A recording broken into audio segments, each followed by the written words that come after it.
Water makes up 70 to 90% of the human body, including 95% of blood plasma.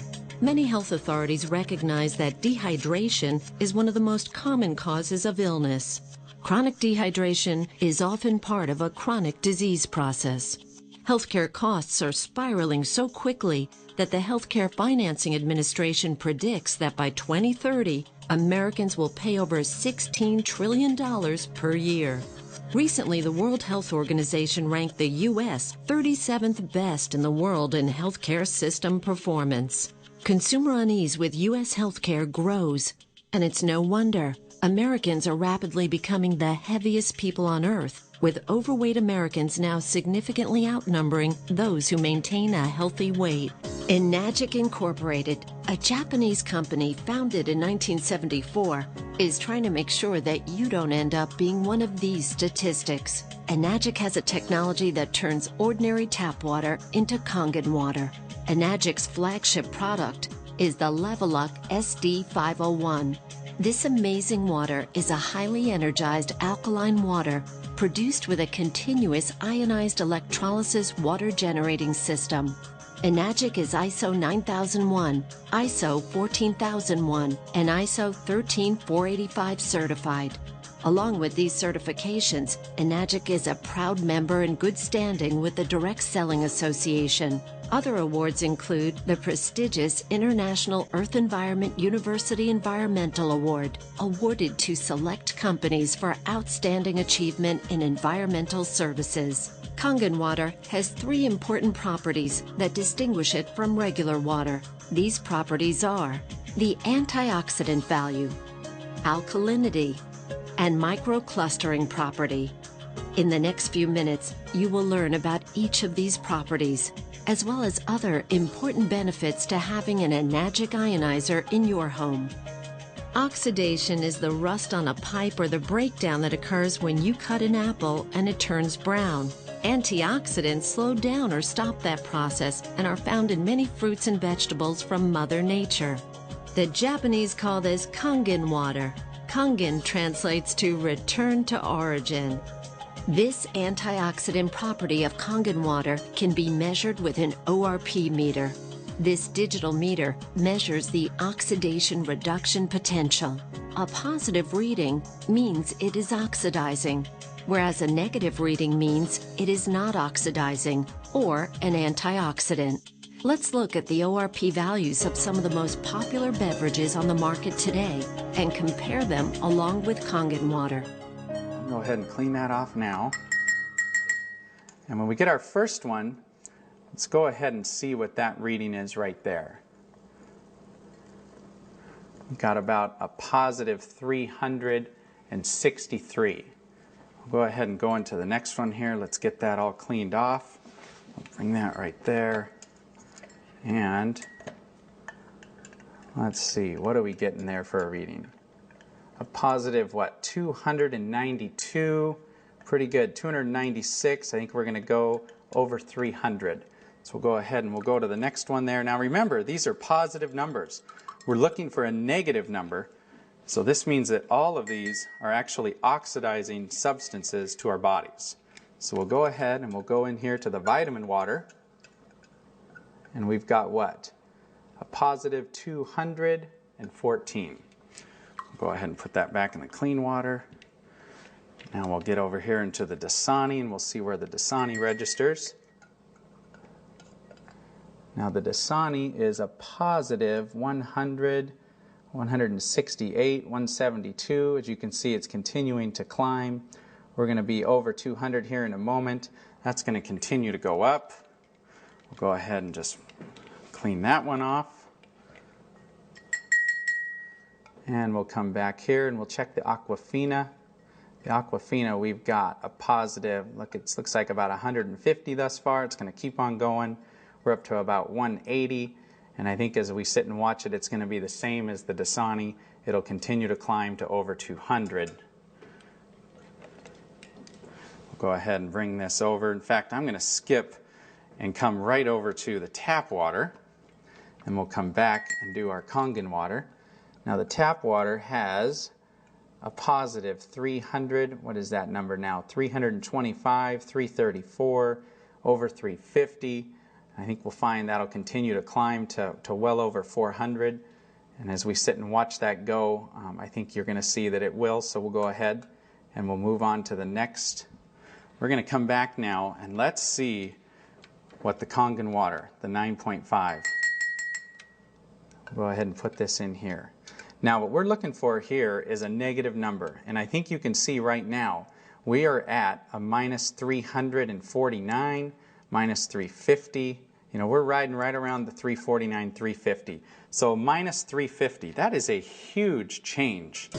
Enagic ionizers producing Kangen water had the only beverage with a negative reading and the only one with a powerful antioxidant property. In its natural healthy state, the human body is slightly alkaline. The majority of beverages being consumed today are acidic. To help yourself maintain alkalinity, you should drink less beverages that are acidic like soda and bottled water and more beverages that are alkaline. Kangen water is your best choice. Let's look at the next property, the alkalinity. Let's go ahead and test the pH of each of these drinks. Now the pH is done where we use actually pH test drops. And these test drops are actually the same drops that you would use to test the pH in a pool. And we're just going to put 4 drops into each of these glasses. Now the pH scale ranges from 0 to 14. And what you want is you want to be on the high side. You want to be as high as you can get. You don't want to be on the low side. So we're going to go ahead here. We're going to stir these up. And we're going to stir up this first one here, the Sprite.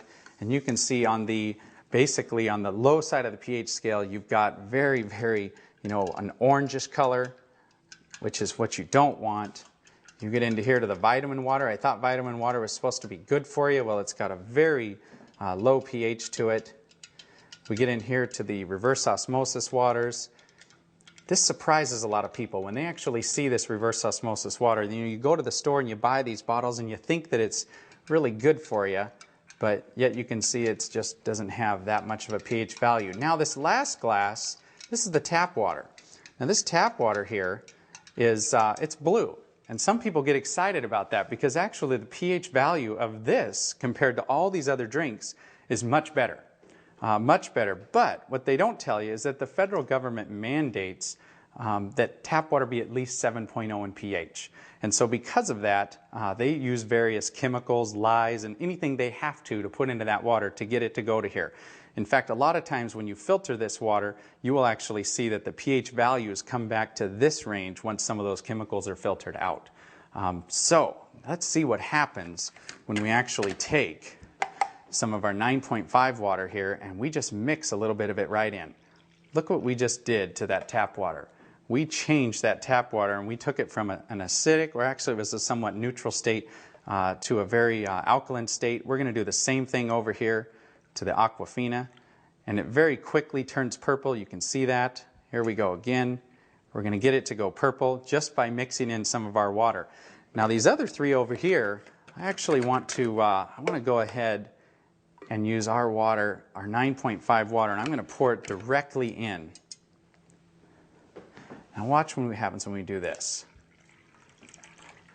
Isn't that amazing? We're not getting any color change at all. In fact, if I go over here, we're not going to get any color change in either of these drinks. They are so acidic that it's actually going to take anywhere from 25, 30 cups of our water, of 9.5 pH water, when we mix it into these other waters, or these other drinks, to actually get it to go neutral. In fact, I'm going to show you that because this is so potent. I mean, look at this soda here. This soda is so potent that if we just take a tiny bit and put it right into one of these cups, it immediately takes away the alkalinity of these. I mean, take a look at that.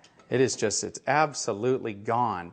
And so very, very quickly you can take an alkaline substance and turn it into a very acidic substance.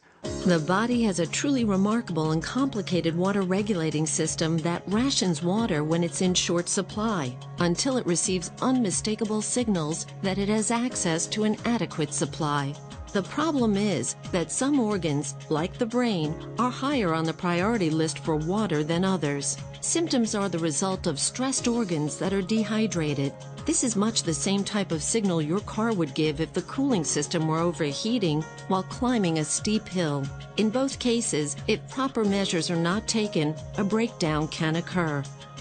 When asked how much water they drink each day, most people answer, not enough. We know that we should drink more water, but most of us don't make it a high enough priority.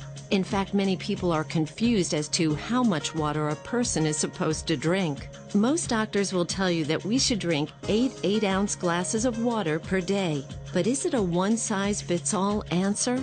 Common sense would indicate that a 250-pound person would need more water to maintain their 75% hydration level than a 125-pound person.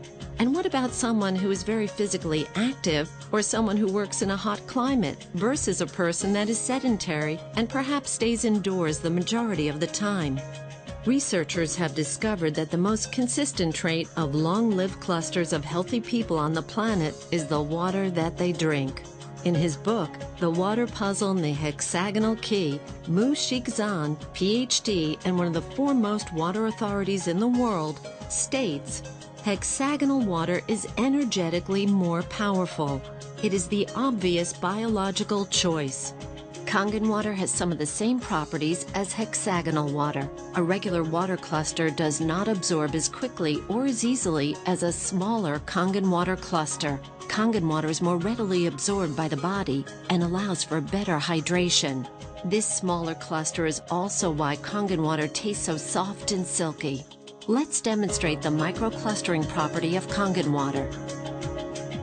Now we're going to make tea, or attempt to make tea, with a water that is not, it's not hot. We're not going to allow this to steep. It's just a room temperature water. And now I want to make some tea with our 9.5 water. Kangen water 9.5. So we're going to go ahead and run us here another quart of our 9.5 water.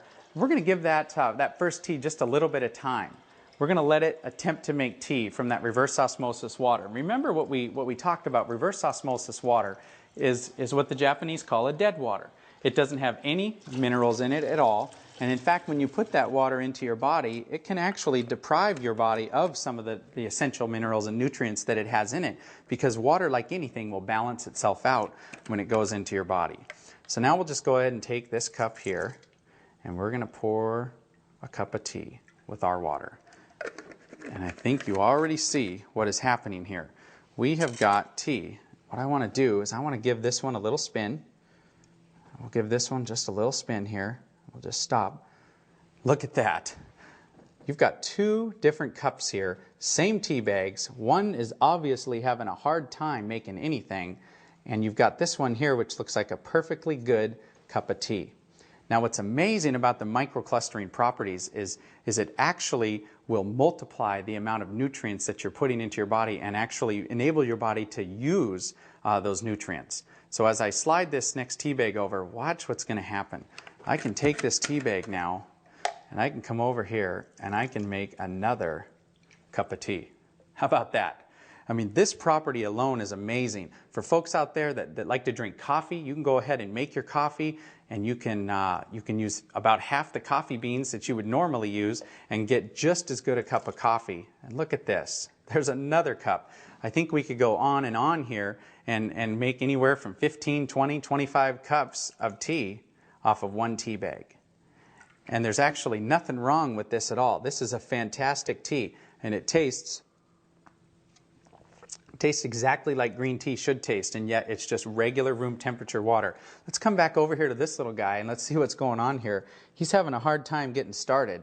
I don't know too many people that would actually want to drink that cup of tea, but take a little look though. I don't think there was anything wrong with the tea bag. The problem was the water. Many healthcare experts now recommend that you drink a minimum of 1/2 of your total body weight in ounces of water each day. One reason that people don't drink enough water is that all too often water just doesn't taste very good, so we drink other beverages instead of plain water. Unfortunately, many of these beverages are polluting our internal environment and reducing our body's thirst mechanism in the process. This problem has led to one of the largest new industries in America, the bottled water industry. Let's take a look at just one company to see what's happening in this growing industry. Coca-Cola has 30 plants across America bottling their Dasani water. The source of this water is the local municipality. And for your information, the FDA does not require that purified or bottled water have the source of the water listed on the label. This filtered water is then placed into plastic bottles and shipped all around the world. But even if this were the answer to our drinking water problem, it just created another major problem: plastic bottles overrunning the landfills of our nation. The bottling companies want us to believe bottled water is the answer to our water problem, so that we will continue to buy it. Bottled water has now become the second largest beverage segment behind soft drinks. Bottling companies are even trying to make consumers believe by having the word water on the label somehow makes it good for you. Having an enagic ionizer in your kitchen when you're preparing food will transform your meals from ordinary to extraordinary. From washing your fruits and vegetables, cooking, baking, preparing soups, and more. When you cook with Kangen water, it will bring out the flavor of all your ingredients. You can also remove chlorine from your water and keep it out of your food as well. Everyday Kangen. Let's prepare some vegetables and take a look at what's being found on our food and in our water. In this jug, we have an 11.5 pH water that comes out of the machine. When we come over here and we set it at the 2.5 setting, we actually make an 11.5 water. And just to show you what it looks like any other ordinary water. What I'm going to do here is I'm just going to go ahead and fill that first cup up. Just pour that right there. And now for the second tomato cup, what we're going to do is I'm just going to go ahead and use just some regular bottled water, because I think a lot of us are starting to learn. I mean, it doesn't take a genius to see what's being talked about in the news, all the different chemicals that we're finding in our tap water. And so now let's remember that this one on the left, we're going to set this right here. In fact, I'm going to put this jug right here so we remember. And this one on the right, we're actually going to test the chlorine, the amount of chlorine that we have in this tap water. So we'll put 4 drops there. We'll go ahead and stir this up. And that yellow color, you can see, is a ton of chlorine. That is a lot of chlorine, and of course that chlorine's put in there, I guess, to protect us, but I certainly don't want to put this chlorine into my body. But here's what happens when we go down to the store and we buy a fruit or a vegetable or whatever it is, and we decide to wash it off. We would normally put that right under the tap. Well, we're going to show you what happens when you do that. Now we're just going to give this a little stir, just like we would. And if you do that, watch what happens here.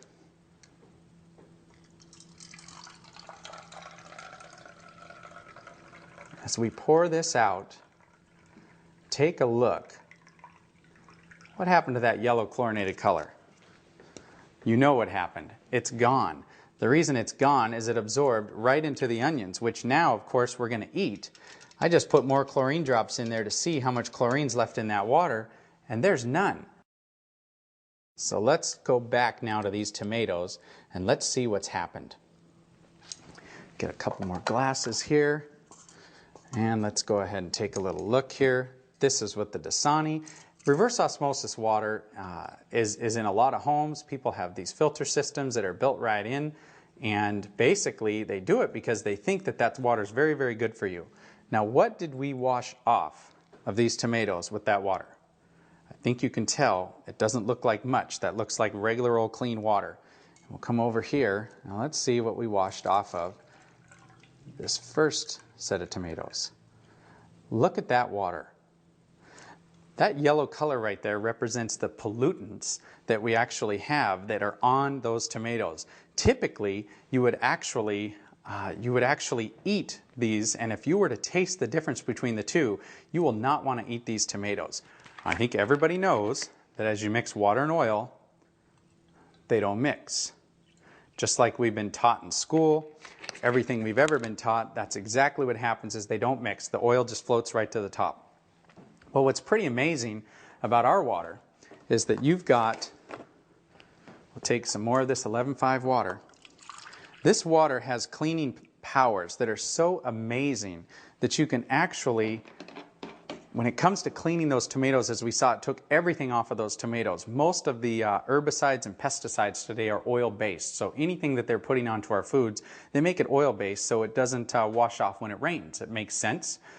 But when we take our 11.5 water now and we actually pour this into olive oil, look what just happened. That is completely emulsified right in the cup. That's amazing. There's chemists out there that say that's impossible. That shouldn't happen. But look at that. We just emulsified this oil. Talk about cleaning properties. Talk about being able to clean your shower, or clean the car, or clean anything greasy. You know, if the kids go out and get something on their clothes that they shouldn't have, you're going to be able to cut it and break it down. But this oil, you know, it represents the gunk and the junk in the body. And look at how, if we put the right water into our body, by putting a high pH water in our body, we can actually take this right out of it. You just saw the 11.0 pH strong Kangen water that is used for cleaning, not just in the kitchen, but in the rest of the house as well. It can break down grease and oil, and it is a great stain remover. While the machine is producing 11.0 pH water, it simultaneously produces 2.5 pH water. The 2.5 strong acidic water is environmentally green. You can use it for personal hygiene and toxic-free cleaning. Many people are concerned with the many chemicals being used in their homes, and this water can help reduce, if not eliminate, those toxic chemicals completely from your home. There are 3 settings for Kangen water: 9.5 pH, 9.0 pH, and 8.5 pH. Depending on what pH level you want to drink, you simply press the keypad on the front of the SD501, and your desired level of pH water will be produced. There is a clean water setting, 7.0 pH for taking medications. The beauty water setting produces a water for skincare, bathing, and numerous other personal hygiene uses. With an SD501 on your counter or hidden under your sink with the under-counter model, you'll be amazed at how many chemicals you can remove from your home. You will be able to consume Kangen water on a daily basis and help the environment by no longer drinking bottled water. Make your home a cleaner and safer place to live. Change your water. Change your life. Start drinking and using Kangen water and experience the difference for yourself.